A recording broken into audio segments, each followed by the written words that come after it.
Marines, hold your fire. We're about to settle this man to man. The other shields marched up to his mirror image. They stood face to face. Alright, I'll bite. If you really are me, you should know all that Chicago has done for us. She has had 100 opportunities to kill us before, and yet each time she's defended this ship. Questioning her now would be a tantamount to betraying my family. And it's because she's a sleeper spy. Right now, all she's doing is winning your influence. When the time comes, she'll lose control of her body and destroy all you've worked for. If so, what would you have me do? Kill her? Imprison her for life?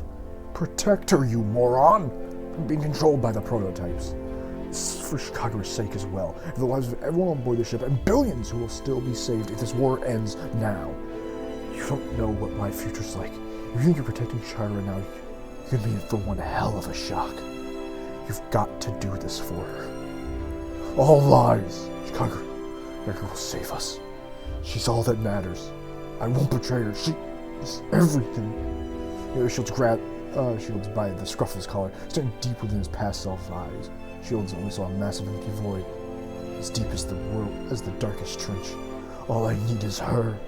Shield struggled against his other self's grip as he raved with madness. You've been corrupted. He was right. His version of myself has become a slave of the prototypes. This right, reasoning with it was completely useless. What was Chicago done to him? Marines, hold your fire. I'm taking command of the situation. The captain has gone insane. The Marines looked around in a panic, at a loss for what to do. On one hand, the captain of the ship had just relieved the commander of her authority.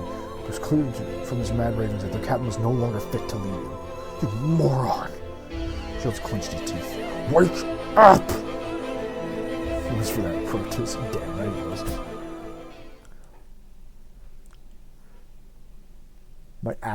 My favorite actual fucking, entire screenshot from the game chat. Shield shoved his passive wave and delivered an almighty punch right to his other version's kisser.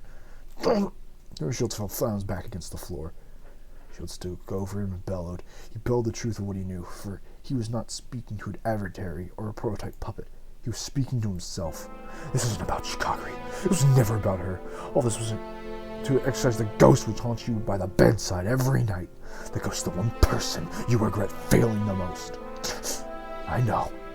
I tried to move on by finding a new future off. Future far from war, surrounded by my children. But it was all a lie. A deception used by the enemy to control me. Nothing I do will ever return Maria to me, nor will it absolve me of the crime of abandoning millions to die that day. But such is war. In war, scars are open, scars which remain never closed, scars which we must wear for the remainder of our lives. But I'll be damned if I let one more crew die because I could not face the truth. The dead are gone. Some battles end in nothing but defeat. It's time for you to face the truth. Both eyes open. Tears ran from both their eyes. Those were words both men lived by. No matter the torment, no matter the comfort Chicago may offer, Kairo's shield did not close his eyes to the galaxy he needed to defend. His other self's face returned to normal. Commander, revoke the Chief Engineer's security access, and have her detained. The tension finally deflated. The Marines put down their rifles, and all parties exhaling in relief. Sir, the ghost which spawned from that wretched day will never leave my side. All the more reason she should not gain new friends in the afterlife. Now just imagine how fucked he's gonna be in the fourth game, now that Chicago is fucking dead. This man doesn't get to be happy, I swear. With that, the other shield stood up and straightened his uniform. I'm convening an emergency staff meeting. We have to devise a new battle plan without Chicago's participation. Commander, get the lieutenant. As for my other self, I'm sure his insight will be most valuable in the coming battle. After all, he's at least as smart as I am. Despite the two men being at each other's throats a second ago, Shields could not help but chuckle at his own joke. Shields walked to the mess hall for some food and drink, thoroughly exhausted after the staff meeting. He had told his future self everything he knew of the enemy's capabilities. Meanwhile, Fortuna informed him that his best minds were working around the clock to restore control over their ships. However, it would be another 2 hours before the fixes were complete. Chicago was safely detained in the bridge. So far, there was no signs of the prototype's leader assuming control over her. In other words, Shields had done everything he possibly could to avoid the Liberation Day massacre, and all that remained was to wait and see if his efforts bore fruit. We saw Ikara sitting at a bar stool, sipping on a mug of beer, leaning down against the counter. Regulation strictly forbids the consumption of alcohol in yellow alert status. Looks like you're in quite a bit of trouble, man. Looks like you're out of luck. You can't order me around while you're not the captain of this ship. Who are you? The commander? At least let us celebrate your victory. Still too early to celebrate, Ikari. Maz managed to send the transmission of Fortuna and detain Chicago, but the battle still has to be won. Ikari took a long chug of the drink.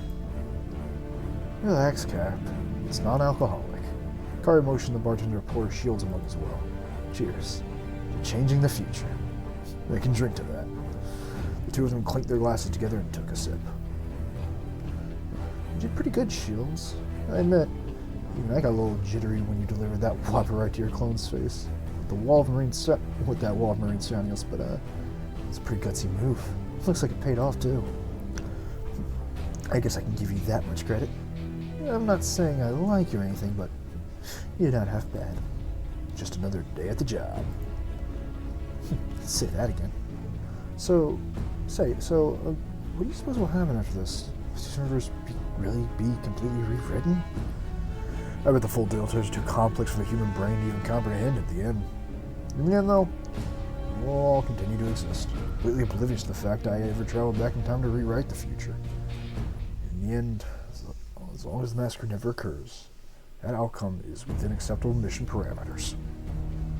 Yeah, but I guess part of me is still scared if everything will just continue the way things are now.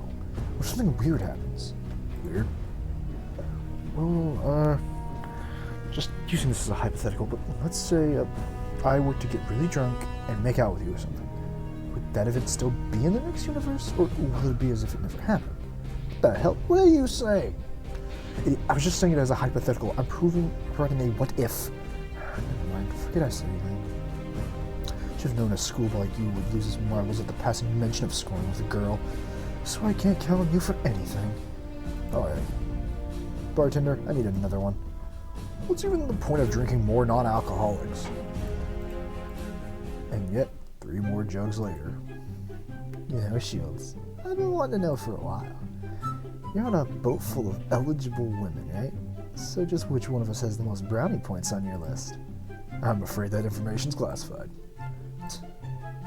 Yeah, the quicker you get over the chief, the better. Well, it's pretty sad that she turned out to be a prototype spy and all, but you can't let it get to you.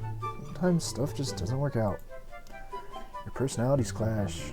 Turns out you like your instant ramen cooked thoroughly, but she wants it hard. You can only work in the mornings while she wants to stay up all night. Or she's actually an enemy sleeper agent. Irreparable shit like that happens all the time. The fuck? One of those things is not like the others. Shut up. I'm trying to give you some life advice here. What about you, Ikari? Are you and the lieutenant, trying to change the subject? Besides, don't be an idiot. Soldier Boy turned out being not bad, but seriously. Going out with a straight lace like her. I bet we get tired of each other in less than a day. Just can't be helped, huh? Looks like I gotta have one night stand with you. Looks like I gotta have a night stand with you so you can get over the chief. I want to do it right now. A schoolboy like you should be grateful I'm offering. You're always trying to act so cool, but I bet if I actually take that offer seriously, you'll collapse like a big house of cards. Wouldn't? Why would I be scared? Besides, don't get the wrong idea. It's not like I ever liked you. It's just a favor.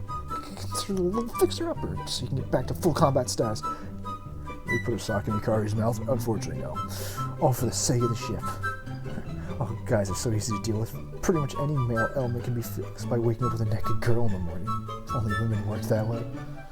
Come on, let's go. We can take care of you right now. I can't believe this girl is actually trying to pull this little gag on me. I bet as soon as I accept, she'll just say psych and act all high and mighty that I fell for a little playhook. Line and sinker. See just how far she can keep this little prank going after her facade crumbles apart. Alright. Shield suddenly put both hands on her shoulder. What's with the serious look all of a sudden? I made up my mind. It's you who I love. I love you, Hikari. I've always loved you. That's why I chose you to help me on this mission. Idiot. I never said anything about love. What are you doing bringing feelings into this? I ain't gonna fall for something so easily. You're just trying to play along, aren't you? What?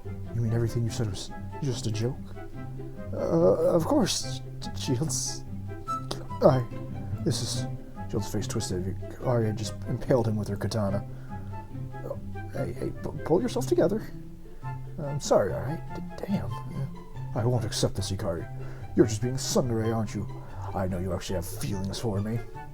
He pulled her closer and raised her chin with a finger. This is the only way we can confirm our feelings for each other. Huh? He came in, lips puckered.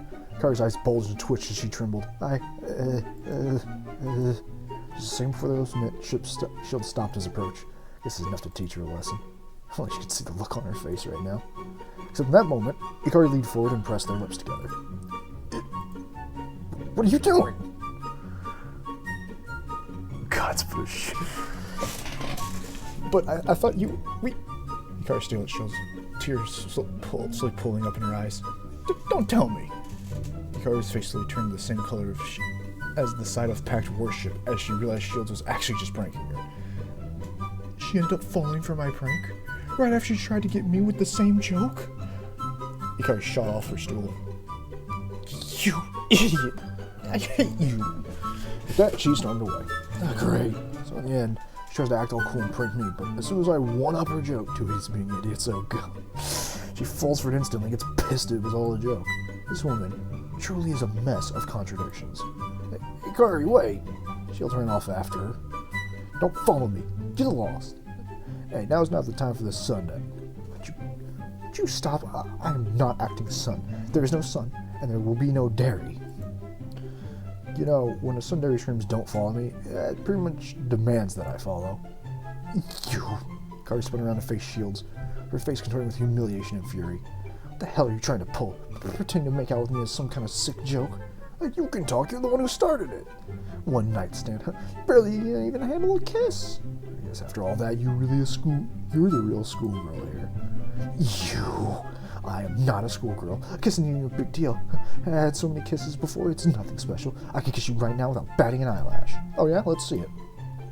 A kiss is nothing. I've killed dozens of guys while seducing them with my body. You better prepare yourself. Who knows? I might decide to stick a knife in your back of the head while we're making out. You're sent to my Shields, probably. All guys are such pigs. Just a little strip so and you all drop your guard. Maybe because all the blood drains out of your brain into your dicks. You're stalling for time, aren't you? A kiss is nothing. She screams that mostly for her sake. Hikari marched forward and pressed her mouth against Shields, wrapping her arms around his neck, their tongues sloshed around each other, laughing at each other's taste. She wrapped her lips around his tongue and sucked deep into her mouth. Well, she's actually not bad. The slippery warmth of her mouth relaxed his mind and made his... Oh, fuck. They finally disengage, panting for breath. See? I guess it's nothing. Just then a third voice spoke, bringing a vapid horror to Hikari's face. Mercenary? This isn't what it looks like, I swear. You know, fraternization with your fellow servicemen is highly unprofessional.